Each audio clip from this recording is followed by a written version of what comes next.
Fala galera, meu nome é Guilherme, eu sou especialista em investimento certificado pela Ambima e eu vou estar trazendo conteúdo sobre finanças e investimentos aqui para o canal.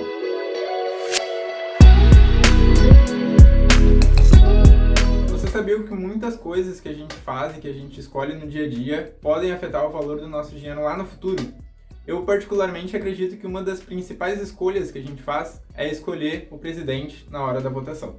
O presidente ele pode afetar muito na nossa economia, e eu vou explicar isso melhor para vocês agora. Para a gente começar, eu vou explicar um pouco mais sobre o Banco Central. O Banco Central ele é o banco dos bancos. Além dele fiscalizar todos os bancos que a gente tem hoje no Brasil, ele também é responsável por definir a nossa taxa de juros, a taxa Selic. A partir da definição da taxa Selic, o Banco Central ele consegue controlar a inflação no nosso país. Mas as funções do Banco Central não param por aí. Ele também é responsável e tem o monopólio da emissão de papel moeda e muitas outras funções além dessas. Agora eu vou comentar mais aprofundado algumas das estratégias que o Banco Central usa para controlar a inflação e o consumo aqui no nosso país.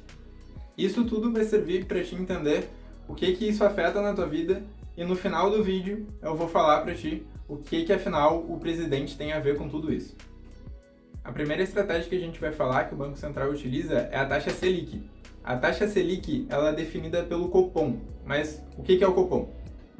O Copom ele é responsável por implementar a política monetária no nosso país, definir a taxa meta da Selic e também analisar os relatórios de inflação. A taxa Selic ela controla a liquidez de mercado. A taxa Selic meta ela é responsável por controlar a quantidade de dinheiro disponível que a gente tem e com isso ela também controla a nossa inflação. Vamos trazer um exemplo aqui para exemplificar melhor as coisas, tá? Imagina agora que a gente está vivendo um cenário de inflação descontrolada e a meta da Selic para o nosso país foi de 4,5%. Só que chegou em junho e a gente já está numa inflação de 10%.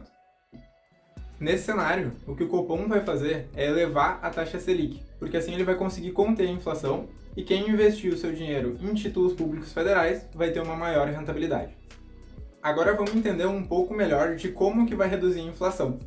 Então a gente tem que pensar que os bancos eles são os maiores investidores do governo. E com o governo subindo a taxa de juros, os bancos vão investir mais dinheiro em títulos públicos e vão ter menos dinheiro disponível para os investidores e para as pessoas físicas que forem pegar dinheiro emprestado com ele. Com menos dinheiro disponível para emprestar, os bancos vão elevar a taxa de crédito que eles cobram. E com isso, as pessoas vão tender a pegar menos crédito e vai ter menos dinheiro circulando na nossa economia. Com menos dinheiro circulando na economia, a gente vai ter menos consumo. E com menos consumo, os comerciantes vão ser obrigados a baixarem os seus preços. E com isso, vai ter uma baixa também na inflação. Agora, para resumir tudo, quanto maior for a Selic, menor vai ser o consumo e menor vai ser a inflação. E quanto menor for a Selic, maior vai ser o consumo e maior vai ser a inflação. A segunda estratégia que a gente vai falar são operações de redesconto. Mas afinal, o que é a redesconto? É comum os bancos pegarem dinheiro emprestado uns dos outros. E algumas vezes os bancos também pegam dinheiro emprestado do Banco Central. O Banco Central ele pode emprestar dinheiro para instituições financeiras e isso é chamado linha de crédito de última instância. E ele faz isso geralmente com taxas mais salgadas que a taxa de mercado. Essa taxa mais alta que a taxa de mercado é justamente para não incentivar que as instituições financeiras peguem crédito emprestado do Banco Central. Agora que a gente sabe disso, a gente sabe o que é taxa de redesconto. E o Banco Central ele usa essa taxa de redesconto como parte da sua política monetária.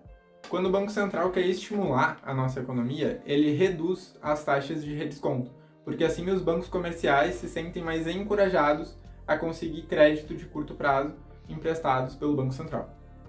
Da mesma forma, quando o Banco Central quiser desestimular a nossa economia, ele vai aumentar a taxa de redesconto, porque assim os bancos comerciais vão precisar reservar uma parcela maior das suas economias para empréstimos de curto prazo. Depois de tudo isso que eu te falei, acho que tu já percebeu que o banco dos bancos ele é bem poderoso, né?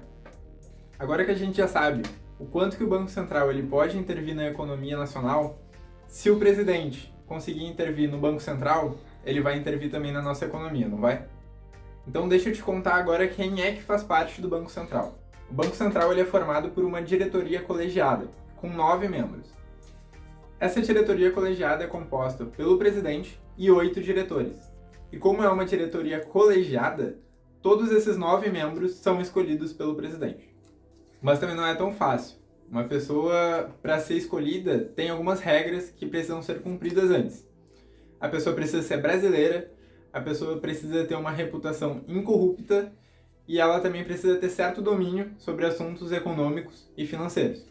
E caso ela cumpra tudo isso, ela também precisa ser aprovada pelo Senado. Mesmo assim, não tem como a gente negar a interferência do presidente sobre essa escolha, né? Com isso, o presidente ele consegue intervir diretamente no Banco Central e, consequentemente, na nossa economia. Agora que tu já sabe o que o Banco Central consegue interferir na nossa economia e o que o presidente consegue interferir no Banco Central, eu acho que nas próximas eleições tu vai pesar um pouco mais a questão econômica financeira, não vai? Eu espero que vocês tenham gostado de aprender um pouquinho mais sobre finanças, sobre como que funciona a nossa economia. Esse foi o nosso primeiro vídeo nesse novo formato. Deu bastante trabalho para fazer, a gente se empenhou bastante, tentamos trazer um conteúdo de qualidade para vocês. E contamos com a ajuda, pelo menos dá aí o like, comenta, se inscreve no nosso canal que vai incentivar bastante a gente fazer os próximos vídeos. Tchau, tchau, galera!